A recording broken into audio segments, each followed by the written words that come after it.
Saya katakan kita pakai sajalah ijtihad dalam konsep seperti yang dikatakan orang Minang. Kalau ndak ada orang menyalang, dan butuh bisa jadi rejo. Nah karena itu dalam kadar minimal seperti itu, ijtihad harus dilatih. Sebab tidak mungkin pertanyaan kuat tidak no jawab.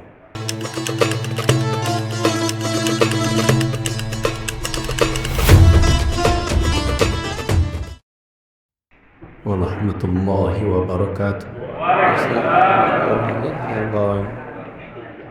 Alhamdulillahilladzi arsala rasulahu hadiyan ila sabila waja'alahu rahmatan lil alamin wa sirajan munira fi dhulumati asy-syirki wal kufr wallahu yahdi man yasha'u ila siratal mustaqim.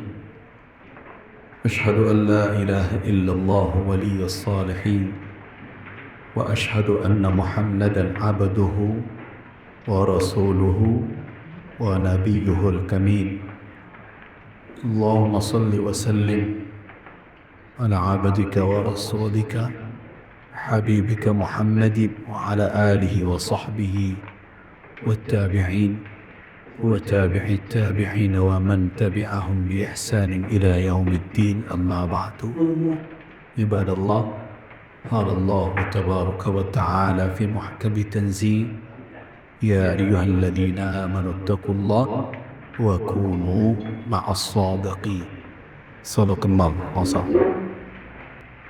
Guru kami Buya Aswir Rashid Elia yang muliakan Ibu Asisten Satu yang mewakili Pak Wali Kota yang kata hormati menempuh kabatasan, Ibu dari Kementerian Pertama, Buya Zulhamdi Ketua Umum MUI Kota Padang Panjang, dan Buya Mukhlis Bahar anggota Komisi Fatwa MUI Sumatera Barat, Buya yang bawahan pimpinan MUI Kabupaten Kota yang hadir dalam kesempatan ini.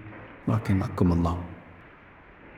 Suatu kebahagiaan tersendiri ketika kita hadir bersama dengan orang-orang yang memiliki peran yang begitu berat, yaitu sebagai penjaga nilai-nilai dan ajaran atau gizi dan risalah yang dititipkan oleh Rasul sallallahu alaihi wasallam agar tetap berkesinambungan sampai kepada umat, terjauh dari tahrif, dari penyelewengan, tadrin, penyesatan, sehingga agama ini terwujud dengan ikhtiar, dengan usaha buya-buya semua, tetap menjadi nur, cahaya yang akan menerangi umat manusia sampai datang ketentuan Allah Subhanahu wa Ta'ala atas dunia ini. Sekali lagi saya ucapkan apresiasi, terima kasih pada buya-buya semua dan tokoh-tokoh yang hadir. Semoga usaha yang dilakukan itu mendapatkan imbalan di sisi Allah Subhanahu wa Ta'ala sebagai amal saleh. Amin ya rabbal alamin. Ibu Asisten Satu dan seluruh hadirat rahimakumullah. Ketika kita berbicara tentang peran ulama dalam suasana seperti sekarang, kita tidak hanya berhadapan dengan perkara yang baru, tapi malah yang banyak itu adalah dari dingin dan dingin banding balik. Kalau kita bawakan di dalam istilah ilmu tuati, sering orang mengatakan ada masail jadidah, ada masail mustajiddah.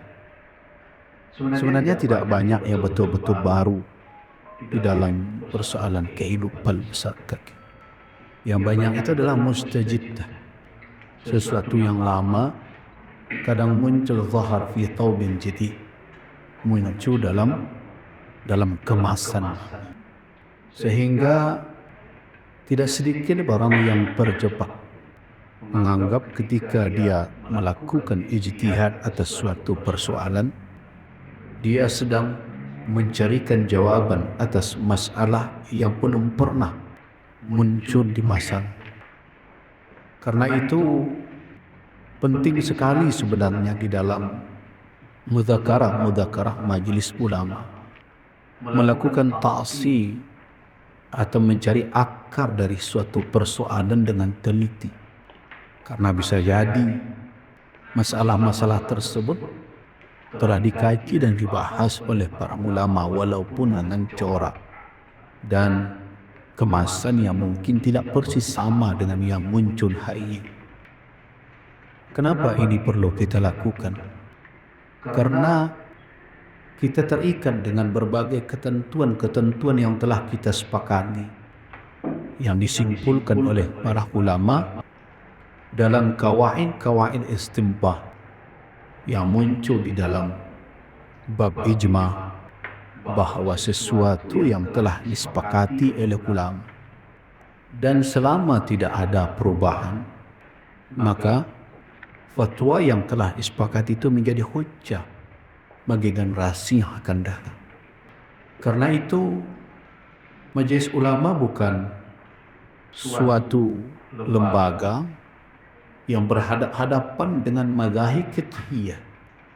Karena madzhab fiqhiyah adalah wasail, adalah jalan bagi kita untuk bisa memahami nusus teks-teks syariat, baik Al-Quran maupun Sunnah. Tetapi lembaga keulamaan bukan pula lembaga yang terikat secara asabiyah dengan mazhab tertentu. Karena kita tahu akar seluruh mazhab itu tetap saja bersandar kepada dalil-dalil syariat.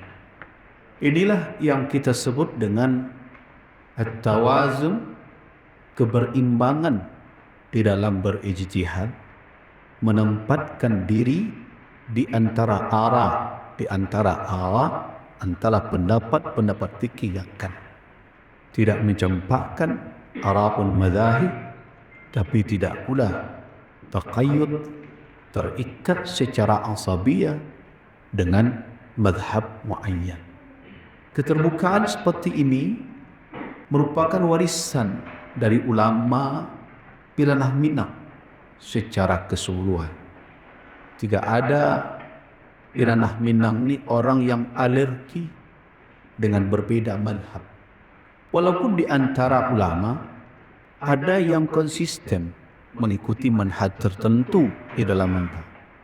Tetapi ketika kita berbicara dengan tokoh-tokoh ulama kita, apalagi kalau sudah dalam tataran usul, maka mereka adalah para-para yang terbuka dalam menerima aliran usul fikih yang berkembang. Nah, tradisi seperti ini perlu menjadi warna khas dari ulama Minangkabau. Punya kelapangan dalam berfikir, tapi tetap mengakar kepada prinsip-prinsip syariat yang bersandar kepada dalil Al-Quran dan Sunnah. Mudzakarah bukan hanya membahas outputnya adalah hukum, tetapi juga memperkokoh dan mempertajam manhaj di dalam beristinbat. Itulah gunanya mudzakarah. Mudzakarah tidak hanya berguna untuk umat, untuk menjawab pertanyaan yang muncul di tengah mereka. Mudzakarah sangat berguna untuk para ulama yang hadir, guna mempertajam bagaimana melakukan tahqiq, begitu juga tatbiq terhadap kawaid ijtihad yang selama ini sering hadir di dalam hafalan tetapi luput di dalam penerapan. Karena itu buya-buya semua, kenapa semenjak dahulu, semenjak saya ketua bidang fatwa MUI Sumatera Barat di masa ketua umumnya Buya Profesor Dr. Nasrun Harun almarhum, ketika kita gagas mudzakarah bergilir, beliau bertanya, kenapa tidak kita sebut saja ini adalah seminar? Kenapa tidak kita sebut saja ini adalah suatu rapat atau musyawarah atau ijtima? Karena Jawaban saya karena saya melihat bahwa mudzakarah lebih cocok untuk para ulama. Kenapa? Karena mudzakarah tidak menempatkan pembicara pada posisi lebih tinggi daripada peserta lainnya. Ia hanya satu bahagian dari ulama yang sedang saling mengingatkan, memberi masukan, berbagi informasi. Kita, baik provinsi, kabupaten, kota, tidak mengenal dalam keulamaan tinggi dan rendah.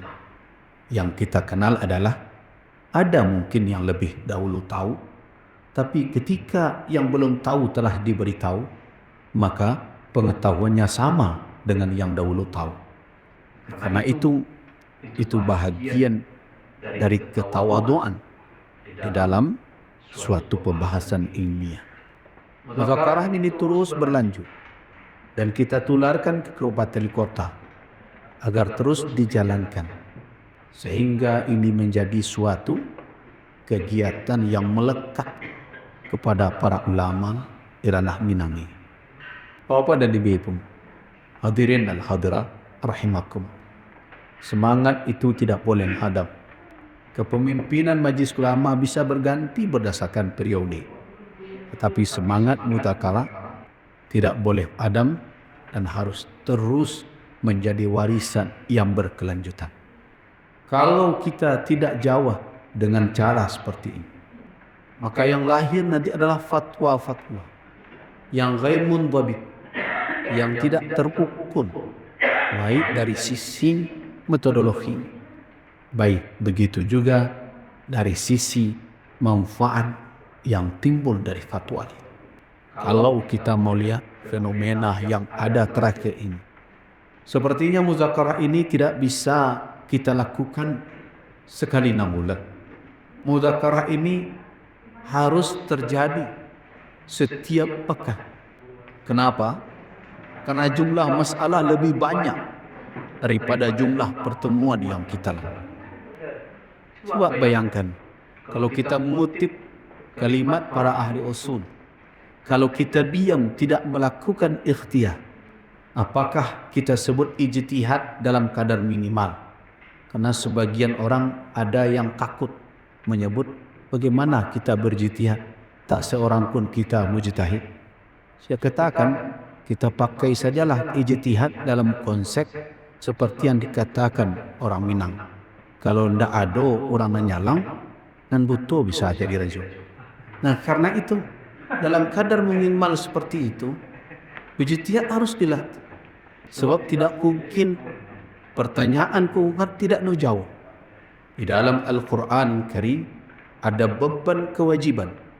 Wa ma kana mu'minuna liyanfiru kafatan falawla nafara min kulli firqatin minhum ta'ifah liyatafaqahu fid din wa liyunziru qaumahum idza raja'u ilaihim. Indar tidak menunggu ada mujtahid yang mutlak habib. Inzar harus tetap berjalan. Indar bukan berarti hanya ceramah dengan bertakbir dan menunjuk orang. Inzar juga masuk di dalamnya adalah jawab anis soal, yaitu jawaban atas pertanyaan al-matruh yang dilontarkan sebagai pedoman bagi umat dalam bersifat. Bagaimana kita bermudzakarah sekali 6 bulan, sedangkan masalah muncul setiap hari? Bukan masalah lama saja. Masalah pejabat yang mencium tangan pastor pun menjadi masalah. Nah, mencium tangan haus pun juga menjadi masalah. Sebagian orang sering mengatakan, oh dia kan pejabat yang harus menaungi seluruh agama-agama.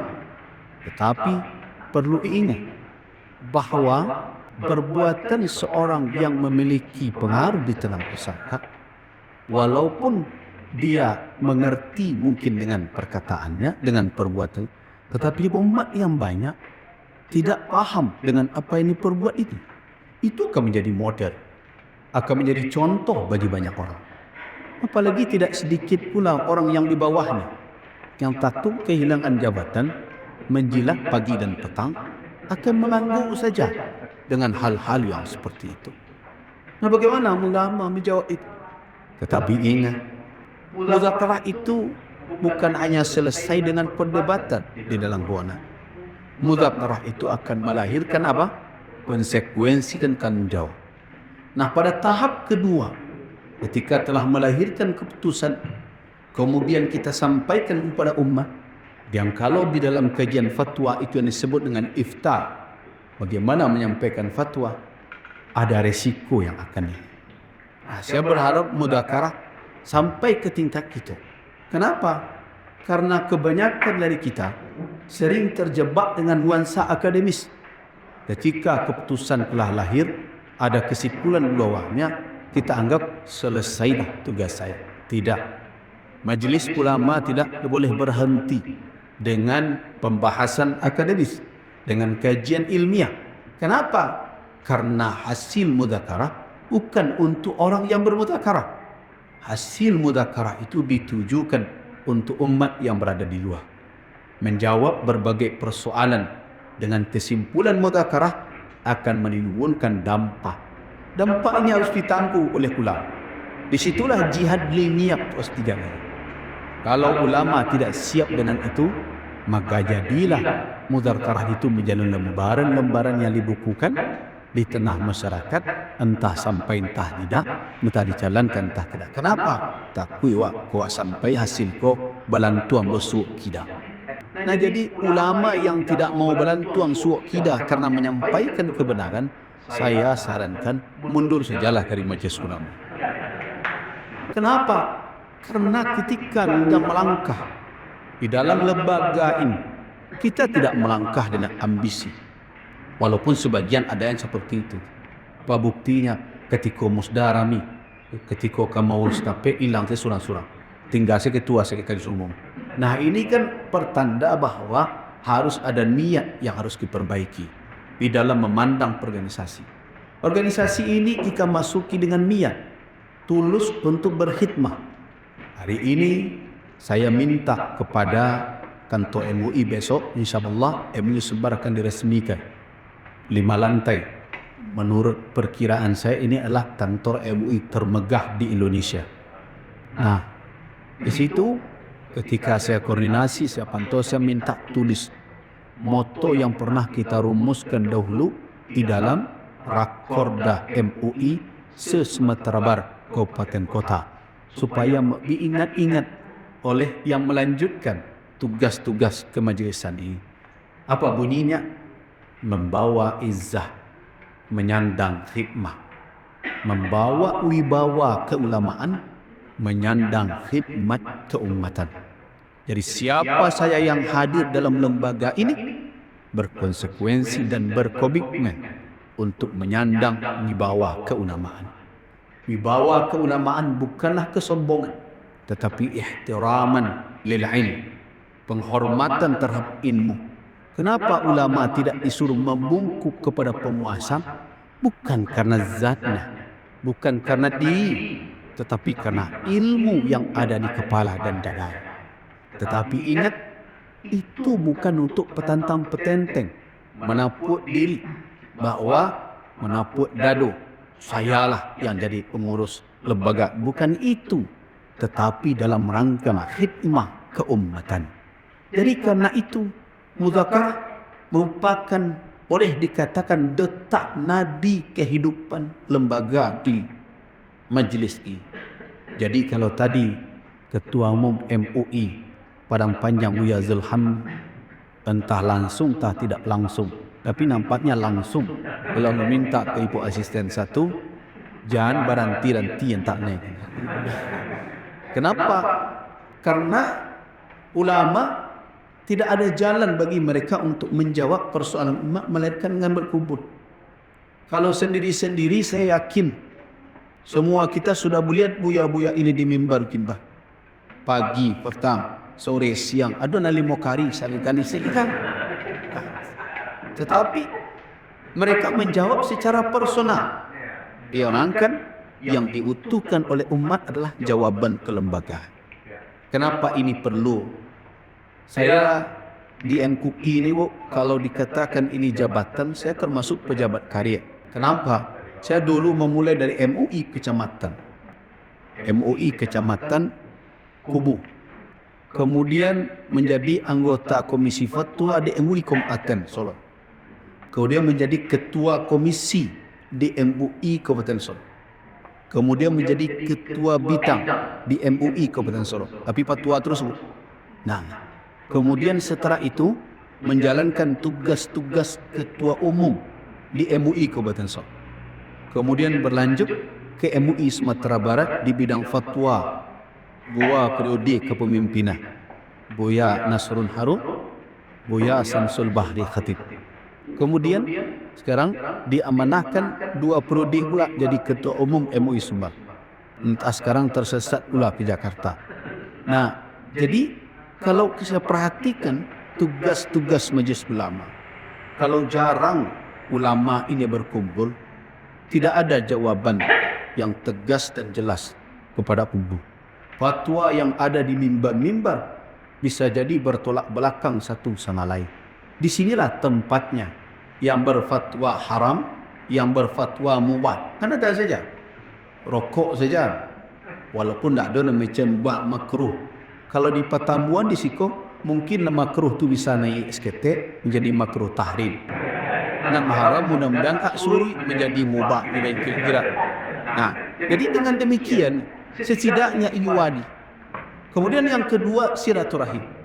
Ini yang penting. Majelis Ulama menghimpun latar belakang keilmuan dari berbagai ormas yang ada. Ada di sini Muhammadiyah, ada Tarbiyah, di sana ada juga Nahdlatul Ulama, ada juga Al-Wasbiyah belum terlalu muncul, ada Dewan Dakwah, dan semua itu terkadang dengan manhaj yang berbeda dan himmah yang berlain harus sering dipertemukan. Karena pertemuan dalam nuansa ukhuwah itulah yang membuat kita bisa melihat sama persoalan umat. Kemudian dari mudzakarah ini lahir berbagai produk yang selama ini. Saya ingat betul kata Buya Abdul Hamdi. Ketika dikukuhkan pertama sekali saya memimpin MUI Sumatera Barat di Padang Panjang. Sekarang hotel itu sudah berubah nama. Kayu basah dulu. Berani orang Mego dulu. Nah, di situ dahulu dikukuhkan. Saya ingat betul. Buya Amir Shah hadir dan lain-lain hadir. Nah, ini melahirkan yang kita sebut dengan ada deklarasi Serambi Akka. Sebenarnya kalau ini diteruskan, ini menjadi suatu gerakan besar. Karena disitulah kita lahirkan namanya Gerakan Ulama Balik Basurab. Dan artinya para ulama harus bertanggungjawab lagi untuk mengelola satu surau dengan jemaah. Boleh dia jalan-jalan ke mana-mana, tapi surau yang satu itu tanggungjawab dia. Tak perlu pakai jadualnya ceramah di situ. Bila perlu tagaknya tagak. Bila perlu ngeceknya ngecek. Tak perlu ada sureh dan amplop di belakang itu. Nah, ini kenapa? Ini tanggungjawab dia. Nah, kalau ini berjalan dan bisa dilanjutkan dengan konsep yang lebih detail, ini lebih baik. Saya ingat ketika di Solo dahulu, MUI Kabupaten Solo itu bisa melahirkan 3 perda. 3 perda. Ini untuk informasi. Walaupun sebagian orang mengklaim dia yang paling awal. Saya katakan bukan. Yang paling awal melahirkan perda zakat adalah Kabupaten Solo. Nah, karena itu kalau ada buku Kementerian Agama tentang peradaban zakat itu, pasti yang dikutiknya di situ, yang dimuat di lampirannya ada Perda Kabupaten Solo tahun 2003. Yang pertama kali melahirkan aturan berbusana Islami, bukan Padang, bukan pula Padang Panjang, bukan pula Bukit Tinggi, tapi Kabupaten Solo. Kenapa? Karena saya saksi